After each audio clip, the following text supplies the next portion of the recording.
Sorry.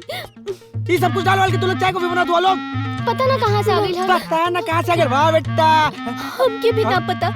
चोर और खुआ के मारे वाला काम। ना ना ना ना सॉरी ना। मामी तो बहुत बड़का बड़का बात करत रहिया है कि पता ना पानी उनी पी ले हाथ के, तो पता ना का कौन तृप्त हो जाई। चला ना बाजारे, वहाँ से कुछ खा पी के आवल जाए। हम ना जाबे कहीं।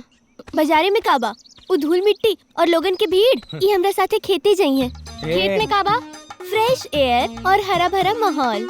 हम और ई हमरा संगे बाजार जाइए। कहनी ना हमरा साथे खेत जाइए। बोलनी नहीं बाजार जाइए। बोले बानी ना तारा से खेत जाइए संगे बाजार जाइए। कहनी ना बाजार जाइए। तू लोग ना एक काम कर, तू लोग ना आपस में फरियाला पहले बैठ के, ठीक बा?